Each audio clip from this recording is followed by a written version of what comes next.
Uno de los asuntos más importantes en cualquier religión es el asunto de la autoridad.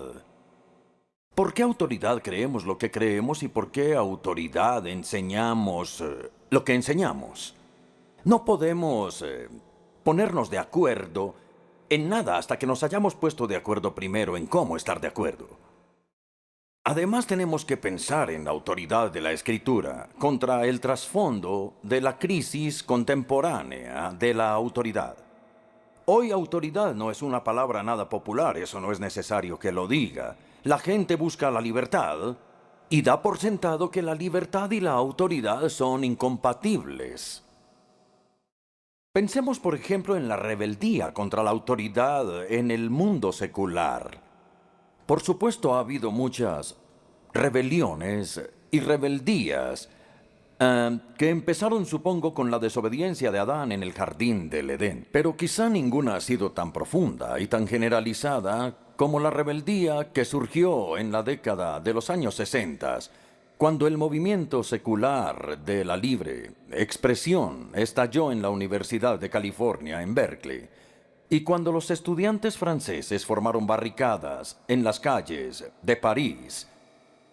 Y hay más para ver en esta revolución global a medida que el viejo orden da lugar al nuevo orden.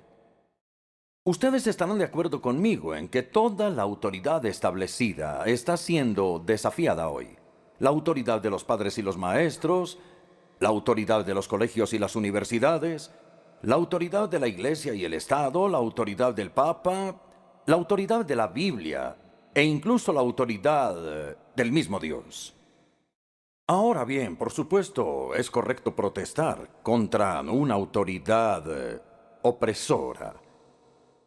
Pero la mente cristiana distingue entre tiranía por un lado y autoridad por el otro lado. La verdadera libertad combina la libertad de la tiranía con la libertad de estar bajo autoridad. Consideremos ahora la pérdida de una autoridad aceptada en la Iglesia. El clima contra la autoridad del que hemos estado hablando ahora se está infiltrando en la Iglesia. Y las raíces de esto se encuentran en la confusión teológica de las iglesias del mundo actual. Por ejemplo, la cantidad de denominaciones protestantes y la tendencia patológica de seguir dividiéndose. También las facciones competitivas de las iglesias antiguas del Occidente y del Oriente. O también la controversia sobre algunas iglesias del mundo que tienen una base doctrinal bastante buena, pero que es mínima. También está el espectáculo poco edificante en la televisión de líderes de la iglesia occidental que o no saben en lo que creen, o si creen que saben lo que creen, entonces están en desacuerdo los unos y los otros sobre lo que creen. Es una etapa de confusión teológica. Creo que incluso lo podríamos llamar un estado de caos teológico. Y la razón fundamental de esto es la falta de acuerdo sobre el asunto de la autoridad. Bien, en teoría, todos los cristianos confiesan la autoridad de Jesucristo. Jesucristo es el Señor. Los contemporáneos de Jesús estaban altamente sorprendidos con su autoridad. ¿Qué es esto?, exclamaban ellos. Una nueva enseñanza, y con autoridad, y no como los escribas. Y luego, después de la resurrección, Jesús exclamó: «Toda autoridad me es dada a mí en el cielo, tanto como en la tierra». Y el Nuevo Testamento da por sentado que la Iglesia está bajo la autoridad del Señor Jesucristo resucitado. Ustedes han oído hablar de Charles Lamb, que es un ensayista inglés del siglo XIX. Y recordemos que Charles Lamb dijo lo siguiente. Dijo: «Si Shakespeare entrara en esta sala, todos nos levantaríamos para saludarlo. Pero si esa persona, es decir, Jesucristo, entrara en esta sala, todos caeríamos de rodillas e intentaríamos tocar el borde de su manto». Yo creo que eso es cierto. Si Jesucristo apareciera de manera visible hoy, de tal modo que nadie cuestionara su identidad. Y si hablara de manera audible hoy, de modo que nadie pudiera confundir su mensaje, es muy posible suponer, bueno, no sé si esto sucedería, pero es muy posible suponer que la iglesia lo escucharía y creería y obedecería. Pero el hecho es que, como lo sabemos muy bien, Jesucristo no va a aparecer ni va a dirigirse a la iglesia, por lo menos hasta el día final. Y en ese momento ya será muy tarde. Entonces la pregunta que nos atañe esta noche es cómo Jesucristo, que tiene esta autoridad en su mano, cómo Jesucristo habla hoy, cómo ejerce su autoridad, cómo gobierna su iglesia. Esa es la pregunta que vamos a tratar esta noche. Ustedes pueden ver que hay 5 respuestas principales para esta pregunta. Y yo creo que puede ser muy útil mirarlas brevemente. Primero, la Iglesia Católica Romana dice que Cristo gobierna su iglesia a través de lo que ellos llaman el magisterio.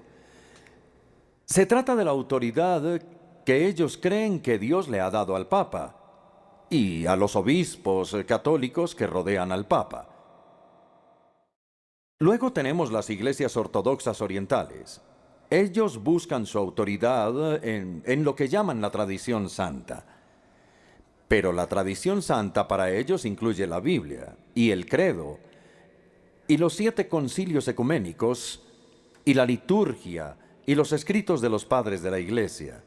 Y como la Biblia en su perspectiva es parte de la tradición santa, no se puede separar de la tradición, ni puede sobresalir, ni criticarla. En tercer lugar está la respuesta de los teólogos liberales. Ellos enseñan que Cristo gobierna la iglesia a través de la razón individual, o la conciencia individual, o la experiencia individual, o lo que a ellos les gusta llamar el consenso de la opinión educada. En cuarto lugar, está la popular posición anglicana, y es que Cristo gobierna a la iglesia con lo que ellos algunas veces llaman el trípode de la escritura, la tradición y la razón. Ustedes estarán de acuerdo conmigo en que esto es típico de la lógica de la iglesia anglicana. A ellos no les gustan los extremos y optan, en vez de esto, por el punto medio, es decir, por la mitad del camino. Pero en la práctica, el trípode no puede funcionar porque ¿qué sucede cuando las 3 autoridades entran en conflicto entre sí? Hablo de la escritura, la tradición y la razón.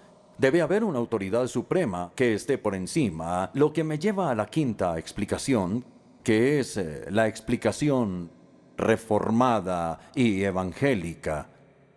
Cristo gobierna a la iglesia a través de la escritura.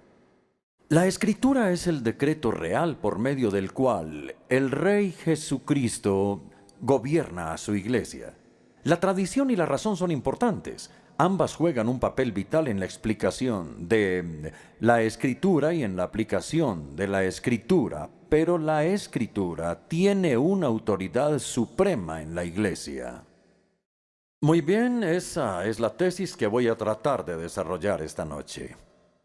La razón por la cual la Iglesia se ha sometido durante toda la vida a la Escritura es porque el Señor Jesucristo lo hizo e instó a los discípulos a hacer lo mismo.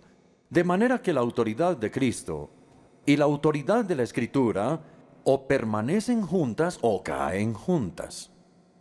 La Iglesia no puede repudiar lo que el Señor ha afirmado. Por supuesto, Jesús vivió entre los 2 testamentos. Cuando estuvo aquí en la tierra, miró hacia atrás al Antiguo Testamento, que ya estaba completo. Pero también miró hacia adelante al Nuevo Testamento, que todavía no había empezado a ser escrito. Así que la forma como él afirmó tanto el Antiguo como el Nuevo Testamento es obviamente diferente. De modo que el resto de la conferencia la voy a dividir en 2 partes, la autoridad del Antiguo Testamento y luego la autoridad del Nuevo Testamento.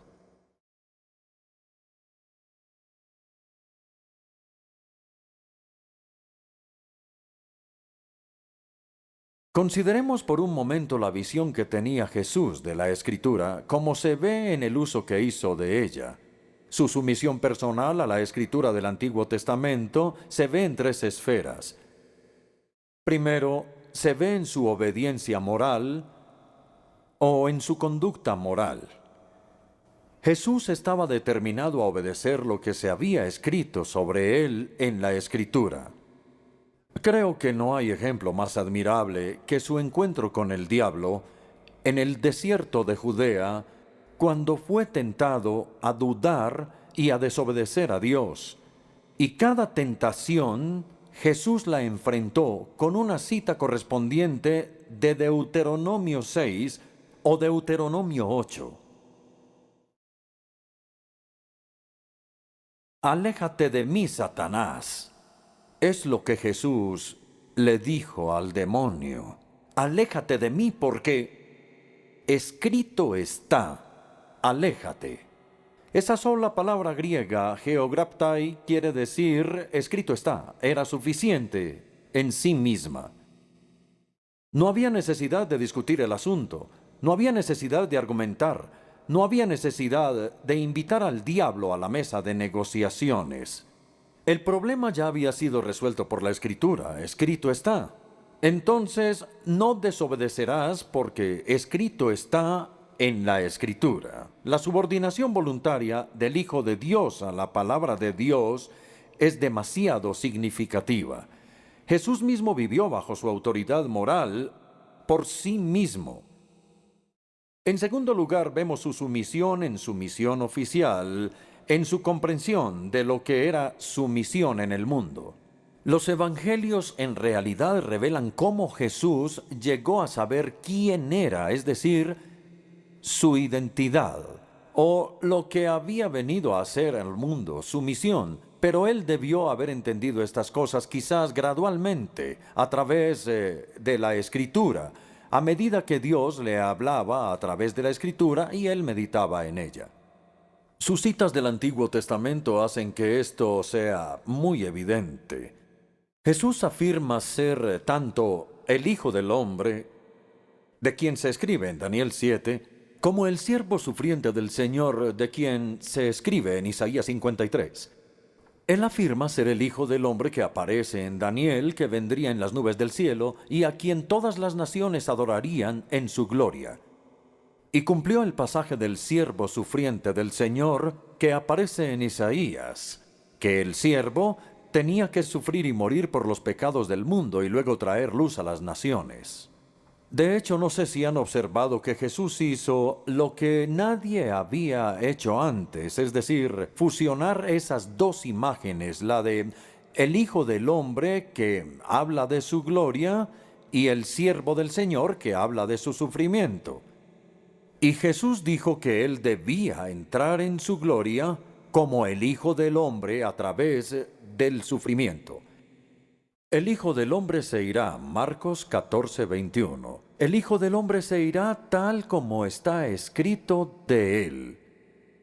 Así que esto explica el sentido de obligación que tenía Jesús de hacer lo que estaba escrito. Esto empezó cuando tenía 12 años, ¿recuerdan? Él dijo, ¿acaso no saben que en la casa de mi Padre debo estar? Y esto continuó durante su ministerio público, Marcos 8:31. El Hijo del Hombre tiene que sufrir muchas cosas y ser rechazado, y a los 3 días resucitar. Y esto continuó después de la resurrección. Él dijo en Lucas 24, todo lo que está escrito en la ley y en los escritos de los profetas debe cumplirse. ¿Por qué tenían que cumplirse estas cosas? ¿Cuál es la explicación a ese sentido de obligación que tuvo Jesús durante toda su vida? La respuesta es porque la Escritura lo dice, y él estaba determinado a obedecer lo que estaba escrito de él en relación con su misión. Así que de manera voluntaria y deliberada Jesús se puso a sí mismo bajo la autoridad de la Escritura. Estaba determinado a cumplir la Escritura en su misión y en los estándares morales de su conducta. Fue así como en el jardín de Getsemaní Pedro sacó su espada, la desenfundó en la noche y cortó la oreja derecha del siervo del sumo sacerdote. ¿Recuerdan lo que dijo Jesús? Le dijo que guardara su espada. Y luego le dijo, ¿acaso piensas que no puedo pedirle a mi Padre? Y Él me enviaría más de 12 legiones de ángeles. Pero, entonces, ¿cómo se cumplirían las Escrituras que dicen que así tenía que suceder? Para mí algo muy notable es que en toda su vida terrenal, desde sus 12 años y luego durante su ministerio público y después de la resurrección, Jesús sintió una obligación continua de la Escritura sobre él y mantuvo una determinación inquebrantable de hacer lo que estaba escrito de él en la Escritura. Hasta el momento hemos hablado de su sumisión en su conducta moral y en su misión oficial. Y en tercer lugar, en sus debates públicos. Cristo era controvertido. Participaba en debates constantes con los líderes religiosos de su época. Ellos en desacuerdo con él en desacuerdo con ellos. Y el punto es que en cada pregunta o en cada conflicto, Jesús veía la Escritura como el último tribunal de apelación. ¿Qué es lo que dice la Escritura? ¿Cómo es que la interpretan?, preguntaba. Y en especial él criticaba a los fariseos y a los saduceos. Criticaba a los fariseos porque le agregaban a la Escritura y criticaba a los saduceos porque le restaban a la Escritura. Ellos agregaban sus propias tradiciones. Y Jesús les decía, ustedes rechazan los mandamientos de Dios solo por seguir sus tradiciones. Ustedes ponen las tradiciones por encima de la Escritura y no deberían hacerlo. Luego criticaba a los saduceos porque le restaban el elemento sobrenatural. Ellos no creían en lo sobrenatural. Y Jesús les decía, ¿no es por esto que están ustedes errados? Ustedes ignoran las Escrituras y el poder de Dios. Entonces, en relación con el Antiguo Testamento, queda fuera de duda que el Señor Jesucristo se sometió personalmente a Él como la palabra de su Padre Celestial, en su conducta moral, en su misión oficial, en sus debates públicos. El hecho decisivo de él era lo que estaba escrito en la Escritura. Eso resolvía cualquier incertidumbre y no hay ningún ejemplo en el que Jesús contradiga la Escritura. Solamente hay ejemplos en los que cumple la Escritura. Y ya sé lo que muchos están pensando. Se deben estar preguntando qué hay acerca de las 6 antítesis del Sermón del Monte, cuando él decía, ustedes oyeron que fue dicho, pero yo les digo algo diferente. Es importante que entendamos primero que Jesús no estaba contradiciendo a Moisés. Él nunca contradijo a Moisés. Él estaba contradiciendo las distorsiones y todas las perversiones que los escribas hicieron de Moisés. Él contradecía no lo que estaba escrito en la Escritura, sino lo que se había dicho, la tradición oral. Así que la evidencia de los evangelios no se puede contradecir. El corazón, en mente y en vida, Jesús se sometió humildemente al Antiguo Testamento, como la palabra de Dios escrita. Como Él lo hizo, nosotros debemos hacerlo. En la pantalla verán que hay 2 maneras posibles de escapar de la lógica que hemos tratado de desarrollar hasta ahora. La primera ruta posible de escape es decir, bueno, pero es que Jesús estaba equivocado.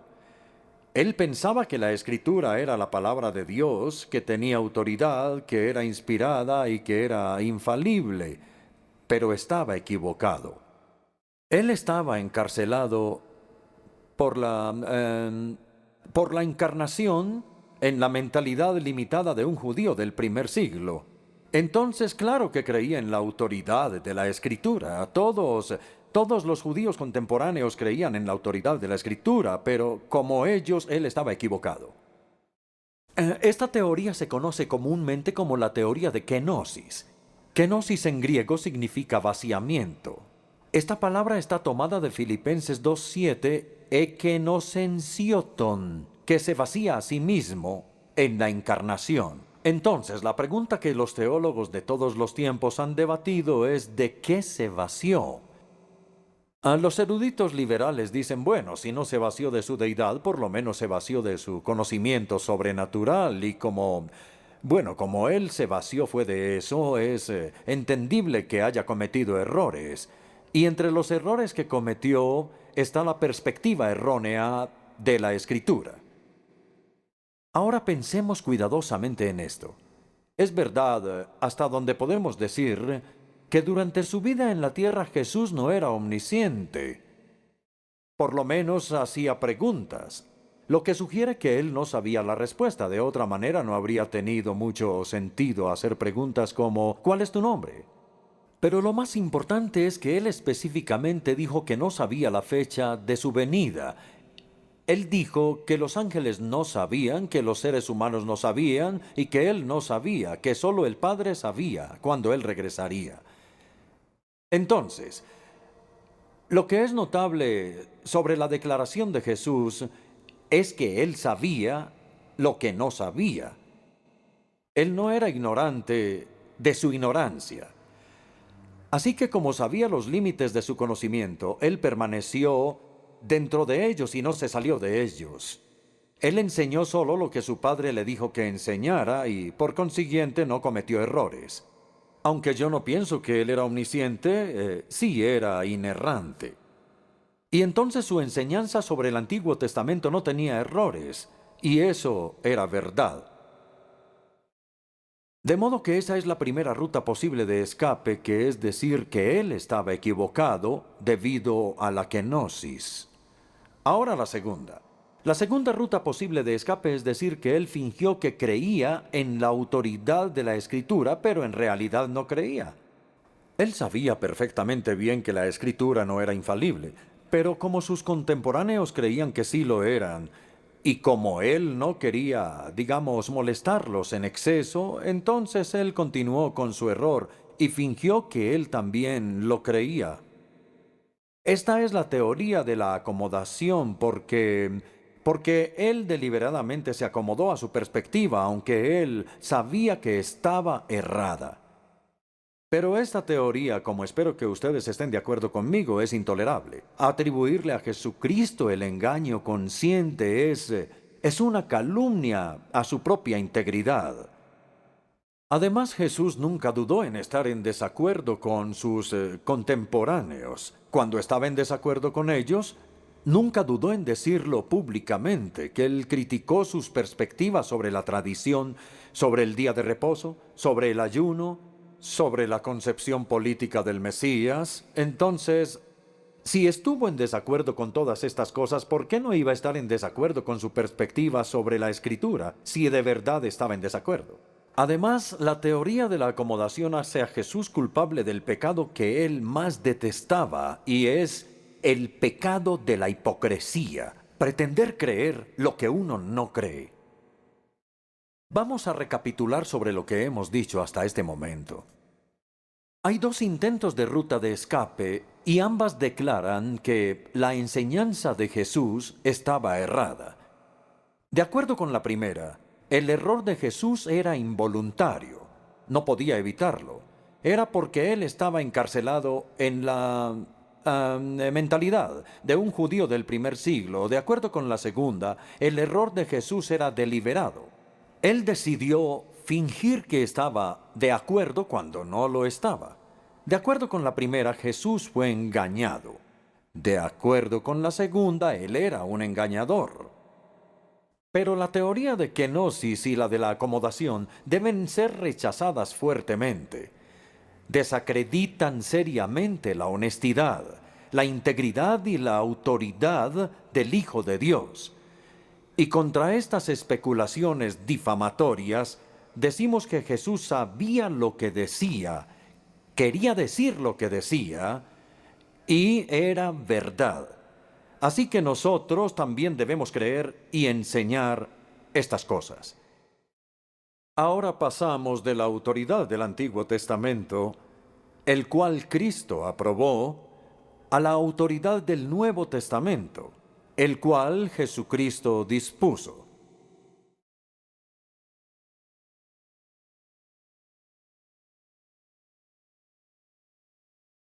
El argumento es el siguiente. Jesús no solamente previó las escrituras del Nuevo Testamento, paralelas a las escrituras del Antiguo Testamento. Él no solo las previó, sino que era su intención que se escribieran. Y por la misma razón, hizo que se registraran y se interpretara lo que Dios estaba haciendo a través de Cristo. Entonces Él dispuso estas escrituras al nombrar y equipar a los apóstoles. Y la naturaleza y función de los apóstoles es realmente crucial para entender este argumento.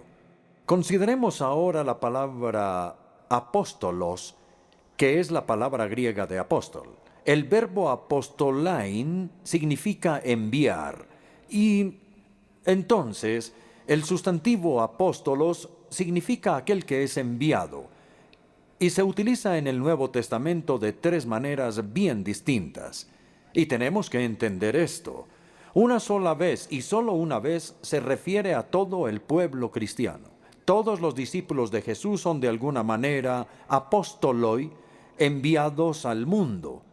Esta mención se encuentra en el Evangelio de Juan capítulo 13, versículo 16, en el contexto de cuando Jesús les lava los pies a los discípulos en la habitación superior. Dijo Jesús: aquel que es enviado, en griego es apóstolos, aquel que es enviado no es mayor que quien lo envió.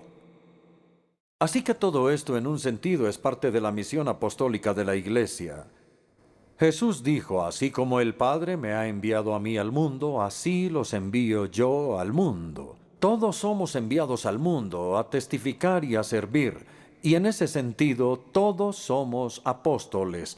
Todos compartimos la misión apostólica de la Iglesia, que es compartir el Evangelio con el mundo. Pero 2 o 3 veces la palabra apóstolo se utiliza con respecto a los apóstoles de las iglesias. Nosotros los llamamos los socios de las misiones, o ahora, si ustedes prefieren, misioneros enviados por una iglesia a otra para cumplir alguna tarea o asignación. En 2 Corintios 8:23, Pablo se refiere a ciertos hermanos como representantes de las iglesias. Esa, si no estoy mal, es la Nueva Versión Internacional, pero la palabra en griego es apóstoles de las iglesias. Y en Filipenses 2:25, Pablo dice que Epafrodito, que era un miembro de la iglesia de Filipos, dice el apóstol Pablo en la carta a los filipenses que es un mensajero, su representante, literalmente su apóstol, porque ustedes lo enviaron para una tarea que en realidad era traerle algo de dinero al apóstol Pablo. Así que una vez y solo una vez la palabra apóstolo se utiliza para nosotros. 2, 3 o 4 veces en su uso en el Nuevo Testamento se refiere a los apóstoles de las iglesias, misioneros. Pero el abrumador uso de la palabra se refiere a ese grupo único que usualmente llamamos los 12 apóstoles, a quienes Pablo y Santiago y el líder de la iglesia en Jerusalén se sumaron después. Estos eran los apóstoles de Cristo, no apóstoles de las iglesias, sino enviados por el mismo Jesús. Para entender la importancia de esto, vamos a considerar el doble trasfondo de la palabra apóstolos. Por un lado, el trasfondo profético y por otro, el trasfondo rabínico. El apóstol era el equivalente de ambos en el Nuevo Testamento. Tomemos los profetas del Antiguo Testamento. Los profetas se describen como enviados por Yahvé. Yo te envío, le dijo Dios a Moisés. Y le dijo a Isaías: ¿a quién enviaré? ¿Quién irá por nosotros? E Isaías dijo: aquí estoy yo, envíame a mí. Y esa fue exactamente su comisión como profeta. Dios le dijo a Jeremías: debes ir a todos los que te envíe. Y de nuevo a través de Jeremías, Dios dijo a los israelitas día tras día: Una y otra vez les envié a mis siervos los profetas. Y esta palabra enviar que se utiliza, es decir, solo les he dado una pequeña muestra de algo que se usa una y otra vez en el Antiguo Testamento, es muy importante y se utiliza tanto para falsos como para verdaderos profetas. Dios dijo, ellos están profetizando mentiras en mi nombre y yo no los envié. Entonces no tenían comisión como profetas. Yo no los envié. Entonces, así como Yahvé envió a sus profetas para hablarle a Israel en su nombre, así Jesús envió a los 12 para hablar y predicar en su nombre. Los 12 eran el equivalente en el Nuevo Testamento de los profetas del Antiguo Testamento y tenían la misma inspiración. Mientras que el primer trasfondo del significado de apóstolos es profético, el segundo no era el profeta, sino el Shaliach del judaísmo rabínico. El Shaliach era alguien que era enviado por el Sanedrín, el Consejo Supremo, para enseñar en su nombre. Y se decía, esto es algo muy importante que ustedes deben recordar sobre el Shaliach, que la persona enviada, el apóstol, el profeta, el Shaliach, la persona enviada por alguien, era como la persona misma. En otras palabras, lleva consigo la autoridad de la persona que lo envía. Sabiendo esas cosas sobre los profetas y sobre el Shaliach, Jesús escogió deliberadamente ese título de apóstolos, por lo menos en el griego, para los 12.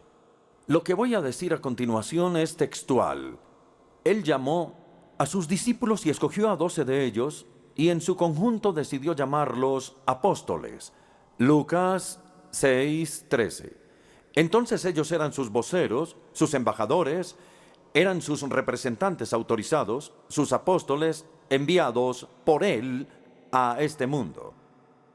Él los envió diciendo, aquel que los escucha a ustedes, me escucha a mí, porque ustedes llevan mi autoridad. Aquel que los recibe a ustedes, me recibe a mí. Aquel que los rechaza a ustedes, me rechaza a mí. Y como veremos en un momento, agregó Pablo luego a Santiago. Ahora es importante entender la triple, quizá la cuádruple singularidad, pero dejemos el cuarto punto para después. Entonces, la triple singularidad de los 12, de los apóstoles de Jesucristo, la primera fue el nombramiento personal y la autorización por parte del mismo Jesús. Vimos cómo escogió a los 12 y vimos luego cómo les dio su autoridad. Luego, en el camino a Damasco, que no solamente es la conversión de Saulo, sino la comisión de Saulo, el Jesús resucitado le dijo a Pablo, «Ecoapostelosi, yo te nombro apóstol, yo te hago un apóstol, yo te envío como apóstol», y él fue el apóstol de los gentiles. Y en 9 de las 13 cartas de Pablo, él empieza diciendo, Pablo apóstol, de acuerdo con la voluntad de Dios o de acuerdo con la orden de Dios. Ahí está el nombramiento personal y la autorización por parte de Jesús. En segundo lugar, ellos debían haber tenido una experiencia de testigos oculares de Jesús. Jesús nombró a los 12 para que ellos pudieran estar con él. Marcos 3:14 les dio inigualables oportunidades de escuchar sus palabras, de ver sus obras y luego de ser testigos de lo que habían visto y oído. Y en el Evangelio de Juan capítulo 15, versículo 27, él dice en la habitación superior, y también ustedes darán testimonio porque ustedes han estado conmigo desde el principio. Cuando Judas debía ser reemplazado como el apóstol 12, Pedro dejó en claro el tipo de requisitos que debía tener. Debe acompañarnos, dice Pedro, durante el tiempo que el Señor estuvo con nosotros, durante todo el tiempo, para que pueda ver todo aquello que vemos nosotros, y de ese modo pueda ser un auténtico testigo de la resurrección. Ahora bien, Pablo y Santiago no fueron testigos de Cristo durante su ministerio público, pero sí habían sido testigos de la resurrección. Pablo, por ejemplo, porque esta es la razón por la que Pablo pudo llegar a ser apóstol, aunque no había estado con Jesús durante los días de su ministerio público. 1 Corintios 9, versículo 1. ¿No soy yo un apóstol? Dice Pablo. ¿No he visto a Jesús, nuestro Señor? Y afirma que en el camino a Damasco se le concedió ver a Jesús resucitado, y después de haber visto a Jesucristo y de ser su testigo, podía ser un apóstol. Nuevamente en 1 Corintios 15, versículo 8 dice, y por último, hoy menciona una lista. Ustedes recuerdan, de los apóstoles, y por último, se apareció ante mí, el más insignificante de los apóstoles. Entonces en ambos versículos relaciona directamente ser un apóstol y haber visto a Jesús. Y esa es la razón por la cual tenemos que tener el valor de decir que no hay apóstoles en la iglesia de hoy. Nadie, absolutamente nadie, tiene la autoridad del apóstol Pablo o del apóstol Pedro o del apóstol Juan. Por supuesto, hay obispos, hay arzobispos, hay superintendentes, plantadores de iglesias, hay misioneros, pero no son apóstoles, no debemos llamarlos apóstoles. Podríamos simplemente darles el adjetivo y decir que ellos tienen un ministerio apostólico.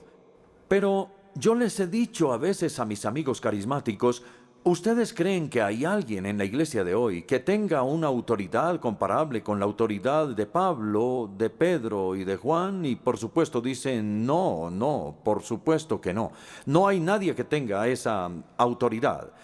Entonces los apóstoles, los 12, no tienen sucesores porque un requisito esencial para el apostolado era haber visto al Señor resucitado, haber sido testigos de su resurrección. Entonces Jesús los nombró y los autorizó, y entonces sí fueron ellos testigos de Jesús. Y en tercer lugar, tenían una inspiración extraordinaria por parte del Espíritu Santo. Ahora vamos al discurso en la habitación superior de la última noche de la vida de Jesús en la tierra. Y en esa ocasión, en la habitación superior, les dio dos promesas especiales que se aplican no a nosotros, sino a los apóstoles que estaban con él en la habitación superior. La primera promesa está en Juan 14, 26. Él les hará recordar todo lo que les he dicho. El pronombre él se refiere al Espíritu Santo y les he dicho muchas cosas. Y cuando Él venga les hará recordar lo que yo les he dicho. Es un ministerio que consiste en recordar. La segunda promesa está en el Evangelio de Juan 16, versículos 12 y 13. Muchas cosas me quedan por decirles. Jesús confesó que su ministerio de enseñanza no había sido tan adecuado porque Él quería enseñarles mucho más, pero ellos eran tan torpes, tan ignorantes, que Él no pudo decirles todo lo que quería decirles. Pero dijo, cuando venga el Espíritu Santo, Él los guiará a toda la verdad. En otras palabras, Él completará o cumplirá el ministerio de enseñanza que yo, Jesús, no he podido cumplir. Ahora bien, estos dos textos por lo general se aplican mal. Se aplican mal porque se aplican a nosotros. Por ejemplo, he escuchado a cristianos que me dicen, yo tengo mala memoria, pero el Espíritu Santo me va a recordar, me va a ayudar en esta tarea de memorizar la Escritura. Bien, uno podría decir que es un significado secundario o terciario, pero no es de lo que Jesús estaba hablando en ese momento. Nuevamente, las personas toman la otra promesa que Él los va a guiar a la verdad. Entonces el Papa utiliza esta promesa regularmente, que el Espíritu Santo lo ha guiado a toda la verdad, incluso más allá de la Escritura. Algunos liberales enseñan lo mismo y comúnmente se malinterpreta la promesa, pero esas promesas se les hicieron a los apóstoles. Y no podemos cambiar los pronombres que aparecen en medio de las frases. ¿A quién se refieren esas dos promesas? Escuchen nuevamente. Aquí habla Jesús. Todo esto lo digo ahora, que estoy con ustedes. Pero el Espíritu Santo les enseñará todas las cosas que les he dicho. Muchas cosas me quedan aún por decirles, pero por ahora no podrán soportarlas. Pero cuando venga el Espíritu Santo los guiará. Creo que son más o menos 7 u 8 veces que se repite el pronombre los o les. Jesús en realidad les había dicho muchas cosas, pero ahora el Espíritu Santo les iba a recordar esas cosas que ellos habían aprendido. Y nuevamente el Espíritu Santo tenía mucho más que revelarles, pero ellos no podían soportarlo en ese momento. Tenían que esperar a que el Espíritu viniera. El Espíritu complementaría o completaría lo que Jesús les había dicho. Entonces creo que tenemos estas dos promesas claras en nuestra mente. En la primera, el ministerio del Espíritu consiste en recordar. Y en la segunda, el ministerio del Espíritu Santo consiste en completar o complementar. La primera promesa se cumplió en la escritura de los evangelios y la segunda se cumplió en la escritura de las epístolas. Ahora vamos a ver lo que yo pienso que puede ser la cuarta singularidad de los apóstoles, y se trata de la habilidad de hacer milagros. Nosotros nunca debemos restringir a Dios ni decirle si puede hacer milagros o no.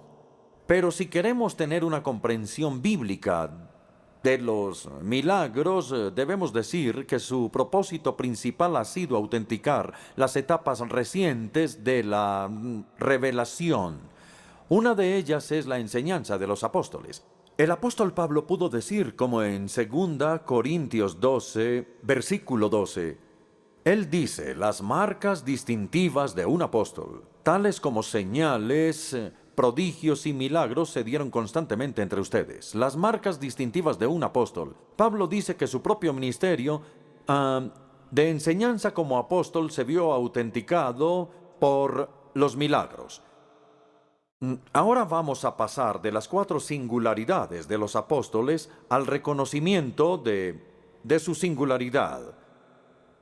Primero con el mismo Cristo. Ya cité esto, Mateo 10:40. El que los recibe a ustedes, me recibe a mí. Jesús les dio su misma autoridad, de manera que si escuchaban a los apóstoles, escucharían al mismo Cristo.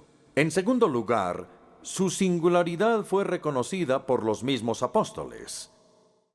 La conciencia que ellos tenían de su autoridad apostólica salta a la vista en las cartas. Ellos no escribían en nombre de la iglesia. Por el contrario, ellos escribían a las iglesias en nombre de Cristo. Ellos exigían que las cartas fueran leídas en la asamblea pública, junto con las escrituras del Antiguo Testamento. Así que las iglesias empezaron a recolectar las cartas apostólicas y a leerlas durante la adoración.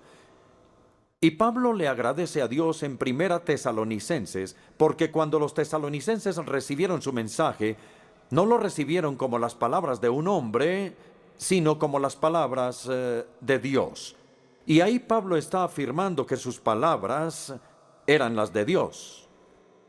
Igualmente, sorprende, creo yo, es en 2 Tesalonicenses capítulo 3, donde Pablo pronunciaba estas palabras. Hermanos, en el nombre del Señor Jesucristo, les ordenamos que se aparten de todo hermano que esté viviendo como un vago.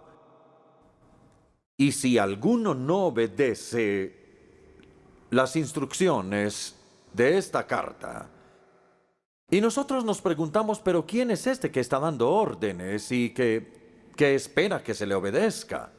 No hay nadie en la iglesia de hoy que tenga una autoridad comparable a esa. Pero Pablo utilizó esas palabras porque creía que tenía la autoridad de un apóstol. Ahora vamos a Gálatas 4, 14, 15, que en mi opinión es el más extraordinario de todos.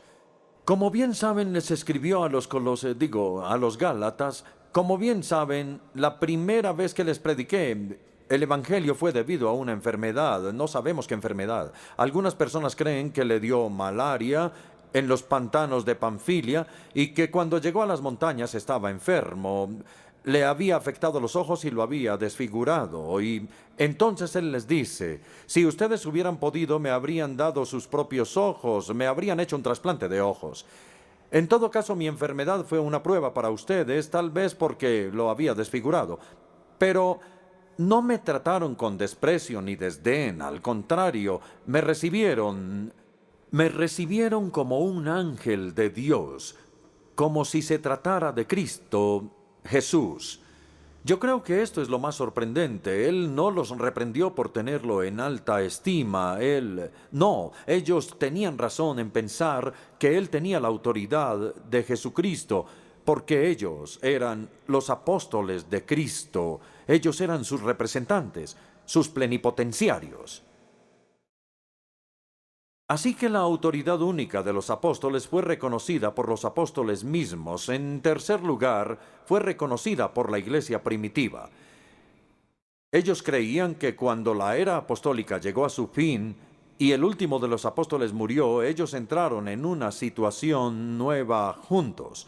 Y yo creo que el mejor ejemplo de esto es el de un hombre llamado el obispo Ignacio. Los eruditos dicen que este hombre vivió en el año 110 después de Cristo y que era obispo de Antioquía. Él fue condenado a muerte como cristiano. Y cuando iba camino a Roma desde Antioquía para ser ejecutado, y cuando iba camino allá, que obviamente tomó varias semanas, él escribió un total de 7 cartas que han sobrevivido a los romanos, a los tralienses, a los esmirneos y a otros. Y esto es lo que el obispo Ignacio escribió varias veces en sus cartas.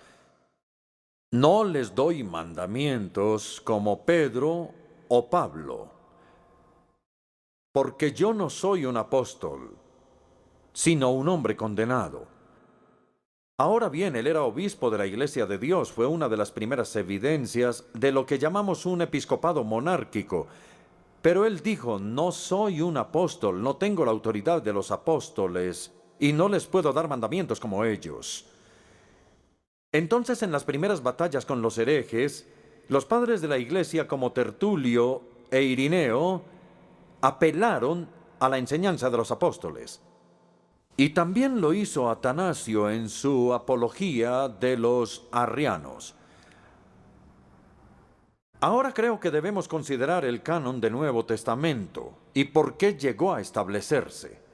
Este no fue finalizado hasta casi la mitad del primer siglo, pero el solo hecho de que la Iglesia haya cerrado el canon y que tuvieran la necesidad de cerrar el canon muestra que trazan una línea clara entre la era apostólica y el período post-apostólico.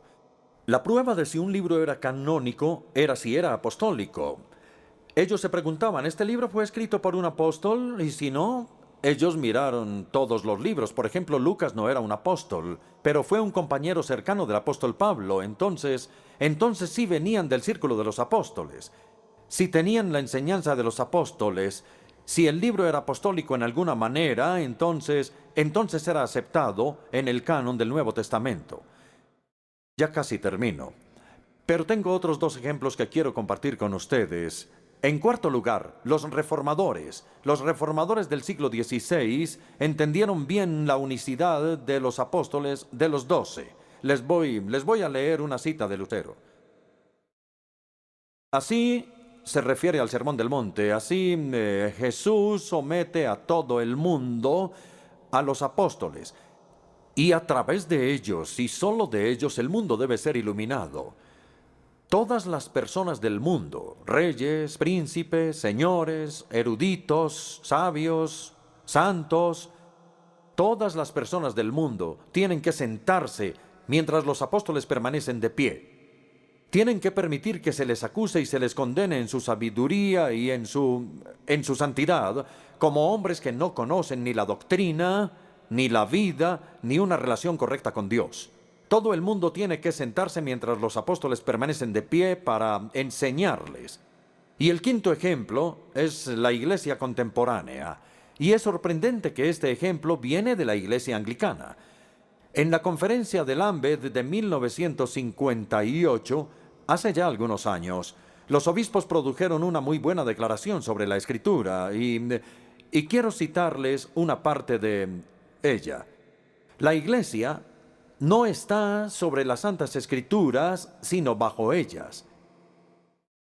El proceso de canonización No fue un proceso en el que la Iglesia le confiriera autoridad a los libros, sino un proceso en el que la Iglesia reconoció que los libros tenían autoridad.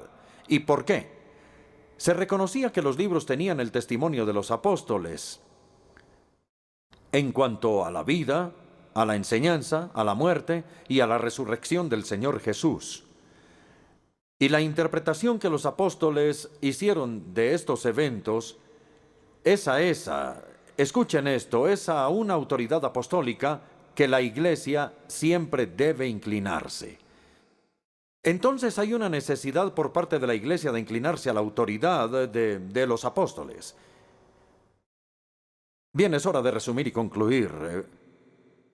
Primero que todo, nuestro Señor Jesucristo autorizó repetidamente la autoridad del Antiguo Testamento, porque Él apeló a ella y se sometió a esa autoridad Él mismo.